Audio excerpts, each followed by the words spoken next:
सात समंदर पार अमेरिका में भी बजा योगी का डंका। जो काम मोदी नहीं कर पाए वो योगी ने कर दिखाया। अमेरिका के चुनाव में भारत का एजेंडा सेट करवाया और योगी जी ने इतिहास रच दिया। पहली बार एक सन्यासी की अमेरिका के चुनाव में भी धूम दिख रही है। ट्रंप ने भी माना योगी की बात, 16 आने सच है। योगी के जिस नारे से हिंदुस्तान की सियासत ने अलग रुख अपना लिया, मोदी से लेकर संघ भी बाबा की दिखाई राह पर चल पड़े। वो ही नारा 5000 किलोमीटर दूर अमेरिका में भी गूंज रहा है।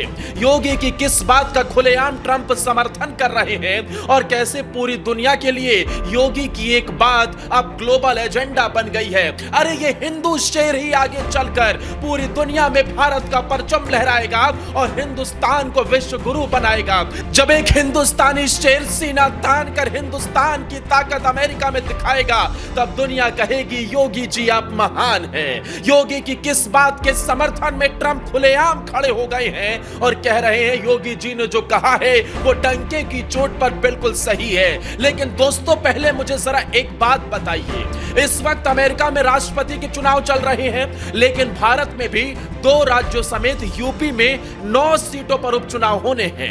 आप क्या मानते हैं इन 9 सीटों में योगी कितनी सीटें जीत पाएंगे? 9, 8, 7, जो भी आपकी राय हो आप कमेंट कर हमें बताइए। ज्यादा से ज्यादा कमेंट कीजिए। और अब बात करते हैं अमेरिका में रिपब्लिकन पार्टी के उम्मीदवार डोनाल्ड ट्रंप की। ये वही ट्रंप हैं जो एक वक्त योगी को मुस्लिम विरोधी और कट्टर हिंदू नेता बताते हुए उनसे हाथ भी मिलाना नहीं चाहते थे। बात 2020 की है, जब ट्रंप भारत आए थे। उस दौरान यूपी के ताजमहल घूमने के लिए आए। स्वागत के लिए योगी खड़े थे, लेकिन अमेरिका के अधिकारियों को योगी की फायर ब्रांड हिंदू नेता की छवि से आपत्ति थी, इसलिए अधिकारियों ने मना कर दिया। लेकिन तब भारतीय अधिकारियों ने प्रोटोकॉल का हिस्सा बताया, तब जाकर ट्रंप और योगी की मुलाकात हो सकी थी। ताजमहल में मुलाकात के दौरान योगी ने ट्रंप को एक भेंट भी किया था, जिसे लेकर ट्रंप कुछ ही घंटों के अंदर रफूचक्कर हो गए थे। लेकिन एक वो दौर था और एक आज की बात है, जब अमेरिका की सड़कों पर बुलडोजर बाबा की धूम दिखती है। राम मंदिर का उद्घाटन होता है तो योगी जी के पोस्टर अमेरिका की सड़कों पर लगते हैं और इस बार तो खुद ट्रंप योगी की हां में हां मिलाने लगे हैं। अमेरिका में 5 नवंबर को होने वाले राष्ट्रपति चुनाव में बस कुछ ही दिन बाकी हैं। अमेरिका में हर बार चुनाव की तारीख से पहले ही वोट डालने की प्रक्रिया शुरू हो जाती है और इस बार भी यह प्रक्रिया एडवांस में शुरू हो चुकी है। अमेरिका में रिपब्लिक पार्टी की तरफ से पूर्व राष्ट्रपति डोनाल्ड ट्रंप राष्ट्रपति पद के उम्मीदवार हैं, तो डेमोक्रेटिक पार्टी की तरफ से मौजूदा राष्ट्रपति जो बाइडेन की जगह उपराष्ट्रपति कमला हैरिस उम्मीदवार हैं। दोनों उम्मीदवार चुनाव में जीतने के लिए अपनी पूरी कोशिश कर रहे हैं और जमकर प्रचार भी कर रहे हैं। इसी बीच ट्रंप ने सोशल मीडिया पर एक पोस्ट किया, बांग्लादेश में हिंदुओं की स्थिति पर एक बड़ा बयान दिया। ट्रंप ने सोशल मीडिया पर लिखा, मैं बांग्लादेश में हिंदुओं, ईसाइयों और अन्य अल्पसंख्यकों के खिलाफ हो रही बर्बर हिंसा की कड़ी निंदा करता हूं। कट्टरपंथियों की भीड़ अल्पसंख्यकों पर हमला कर रही है और लूटपाट कर रही है और यह पूरी तरह से अराजकता की स्थिति है। मेरे पद पर रहते हुए ऐसा कभी नहीं होता। कमला और जो ने दुनिया भर और अमेरिका में हिंदुओं की उपेक्षा की है। वो इजराइल से लेकर यूक्रेन और हमारी अपनी दक्षिणी बॉर्डर के लिए एक आपदा रहे हैं, लेकिन हम अमेरिका को फिर से मजबूत बनाएंगे और ताकत के जरिए शांति वापस लाएंगे। हम कट्टरपंथी वामपंथ के धर्म विरोधी एजेंडे के खिलाफ हिंदू अमेरिकियों की भी रक्षा करेंगे। यानी जिन हिंदुओं की रक्षा की बात योगी आदित्यनाथ डंके की चोट पर बिना डरे हर मंच से करते नजर आए। योगी पूरे हिंदुस्तान के अकेले और पहले ऐसे नेता हैं जिन्होंने बांग्लादेश में हिंदुओं पर हो रही हिंसा पर घोर निंदा की थी। योगी ने करोड़ों सनातनियों को जगाते हुए यह भी कहा था कि बटोगे तो कटोगे। योगी का नारा आज सिर्फ भारत ही नहीं बल्कि 7 समंदर पार अमेरिका में भी धूम मचा रहा है। योगी की इस बात को मोदी ने भी माना, संघ ने भी हां में हां मिलाई और अब तो अमेरिका के राष्ट्रपति पद के उम्मीदवार डोनाल्ड ट्रंप भी कह रहे हैं योगी जी ने जो कहा था बांग्लादेश में जो हिंदुओं के साथ हो रहा है वो नहीं होना चाहिए और यह पूरी तरीके से गलत है। यानी योगी की बात आज अमेरिका के राष्ट्रपति पद के उम्मीदवार भी मान रहे हैं। ट्रंप के इस ऐलान से अमेरिका में रह रहे हिंदू वोटर्स पर ट्रंप के पक्ष में सकारात्मक असर पड़ सकता है।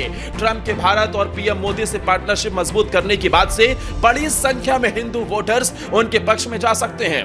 ट्रंप ने सोशल मीडिया पोस्ट में सभी को दीपावली की शुभकामनाएं भी दी थी। साथ ही यह भी उम्मीद जताई कि रोशनी का त्योहार बुराई पर अच्छाई की जीत जीत की ओर ले जाएगा। आपको बता दें, अमेरिका के अंदर अमेरिकियों को छोड़कर दूसरी सबसे बड़ी आबादी हिंदुस्तानियों की ही है। ऐसे में हिंदुस्तान के जो मूल निवासी वहां रहते हैं, उन्हें साधने की कोशिश जरूर यहां से ट्रंप ने की है, लेकिन कम से कम दुनिया में एक देश का ऐसा राष्ट्रपति पद का उम्मीदवार है जो बांग्लादेश में हिंदुओं के साथ हो रहे अत्याचार पर आवाज उठा रहा है। ऐसा ही कुछ योगी आदित्यनाथ हिंदुस्तान के अंदर भी कर रहे हैं, लेकिन विपक्ष है कि उसकी आंखों के सामने पट्टी बंधी हुई है। अखिलेश यादव से लेकर राहुल गांधी भी हिंदुओं पर हो रहे अत्याचार पर मौन हो जाते हैं, किसी की जुबान नहीं खुलती है। अकेले योगी आदित्यनाथ ऐसे नेता हैं जो हिंदुओं पर हो रहे अत्याचार को लेकर उसके खिलाफ डंके की चोट पर आवाज उठा रहे हैं। और जिस तरीके से इस वक्त पूरी दुनिया में माहौल बन चुका है, उसे देखते हुए डोनाल्ड ट्रंप इससे पहले भी कई बार कह चुके हैं, मेरे सत्ता में रहते हुए कभी भी कट्टरपंथी अपना सिर नहीं उठा पाए थे, और मैं फिर सत्ता में आऊंगा तो कट्टरपंथियों को मुंहतोड़ जवाब दिया जाएगा। यानी जिस तरीके से पूरी दुनिया में, खास तौर पर इस्लामिक नेशन में कई ऐसे देश हैं जहां इस वक्त हिंसा की आग धधक रही है, ऐसे मुल्कों को जवाब देने का काम किया जाएगा।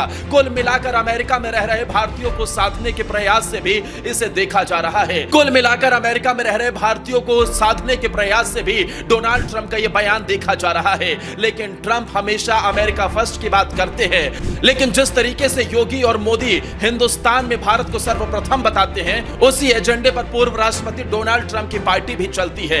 ऐसे में देखने वाली बात होगी कि आखिर डोनाल्ड ट्रंप को इस बयान के बाद कुछ सफलता मिल पाती है या नहीं। लेकिन एक बार फिर से हिंदुओं पर हो रहे अत्याचार को लेकर चिंताएं गहरी हो गई हैं। क्या आप भी मानते हैं योगी आदित्यनाथ का यह एजेंडा अब ग्लोबल एजेंडा बन गया है और आगे चलकर योगी आदित्यनाथ भारत के सबसे बड़े नेता होंगे? कमेंट कर मुझे बताइए और इस वीडियो को ज्यादा से ज्यादा शेयर भी करें।